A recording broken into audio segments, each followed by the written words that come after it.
¿Qué tal? ¿Cómo le va? Muy buenas noches. Esto es Objetivos, la otra forma de ver la economía por Canal C de Cablevisión, los sábados a las 20:30 horas. Hay absurdos que son sencillamente peligrosos para el país, para su futuro, para la inserción en el mundo, la sociedad, para su economía. Los absurdos apoyados o estimulados por los políticos son los más graves. Lo ocurrido esta mañana pone, como es el título de la columna de Alfredo Blanco, blanco sobre negro, las responsabilidades de la dirigencia política, la dirigencia nacional. La sanción en diputados que reprueba la utilización del decreto de necesidad de urgencia 298 se produce en el momento en que el gobierno toma la decisión de abrir el canje de la deuda impaga, la que había prometido no pagar. Pero más allá de estas contradicciones primigenias del gobierno en este sentido, la importancia de la decisión se plantea cuando el debate debe tener al menos un contenido responsable. La oposición se encolumna detrás de una decisión por mayoría cuando rechaza la instancia de hacerlo por la vía de una ley. El oficialismo ofrece esto, la ley, luego de haber utilizado el sadismo para maltratar la Carta Magna. Consecuencia de esto, las cuestiones políticas, los odios viscerales, la negación permanente termina confrontando con la ceguera sobre el impacto que todo esto en su conjunto puede tener en el mercado y en la cuestión que decíamos al comienzo, en la economía en sí misma. Es cierto que a ciencia cierta no se sabe si la recuperación de los bonos que se van a canjear se incrementan hoy por la confianza en la determinación o en la especulación. Yo me inclino por esto último, habida cuenta de que el riesgo país no ha caído en la misma medida en que aumentan los valores en parte del juego, o es parte del juego que está entrando el gobierno en este sentido. Nadie puede impedir, salvo que haya connivencias que se puedan probar, que los bonos se hayan comprado a valores de remate con alguna influencia o alguna infidencia sobre lo que se iba a hacer con respecto al canje. Y que hoy haya más interesado en la suba de su valor para cerrar ese mismo canje con rentabilidades asombrosas. Para muchos es promisorio, para otros no es suficiente, para otros es parte de una transición, el paso está dado y todo depende de la confianza que puede llegar a generar el país en el futuro. En este sentido, la política, lo que ha ocurrido en estos días, no ofrece el respaldo suficiente por todo lo acontecido, por todos los hechos acaecidos. La vergüenza ajena que originó, uno debe preguntar si es la sanción de la caducidad del impuesto al cheque, es una prueba contundente de lo que decíamos. Un vicepresidente dubitativo, apretado por sus correligionarios que querían enarbolar la bandera de la victoria, produjo un despropósito legal, al menos a mi juicio.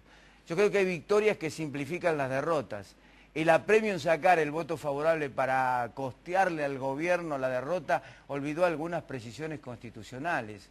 Ahora todo puede finalizar con un veto o una decisión de la justicia anulando la violación del artículo 75, inciso 0, que es precisamente donde apunta todo eso. Y ese artículo dice, entre otras cosas, que le corresponde al Congreso establecer, modificar asignaciones específicas de recursos coparticipables por tiempo determinado, por ley especial aprobada por la mayoría absoluta de la totalidad de los miembros de cada Cámara.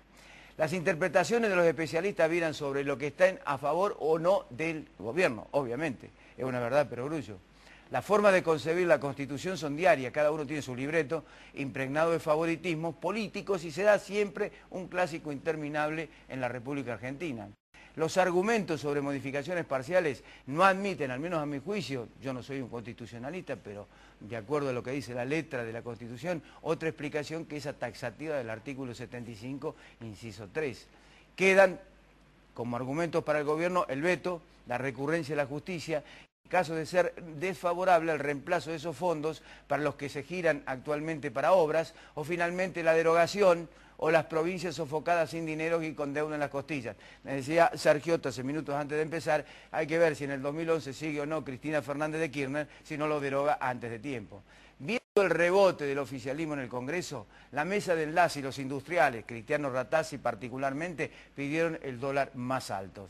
En la UIA están las aguas divididas. Obvio, alguien debería aclarar, por ejemplo, cómo en épocas de crisis, algunas de sus empresas han obtenido ganancias superiores a 2008 en casi 7.000 millones de pesos. La rentabilidad del campo no puede haber descendido tan abruptamente cuanto a hasta hace poco la misma era superior al año 2007. El titular de Fiat quiere devaluación sin incrementos salariales porque dice la competitividad de su industria perdería gravitación frente a Brasil por la paridad de salarios. Ajuste del dólar, menos gasto público, menos impuestos y otra transferencia de los bolsillos sociales a los dueños de la parte de la torta más gruesa de la distribución. China acaba de anunciar un crecimiento del 12% aproximadamente en su primer trimestre y es nuestro cliente más importante. Las perspectivas son favorables, tantas como la falta de previsibilidad que la dirigencia se impone cotidianamente para hacer todo mucho, pero mucho más difícil. Esta Argentina nuestra es difícil entenderla, o no tanto. Como decíamos al comienzo, cuando no comprendemos una cosa, es preciso declararla absurda o superior a nuestra inteligencia. Y generalmente siempre adoptamos la primera determinación. Es nuestro karma de ególatras de segunda clase. Auspicios cuando regresemos: Alfredo Blanco, Néstor Sargiotto, Eduardo González Holguín y Guillermo Acosta.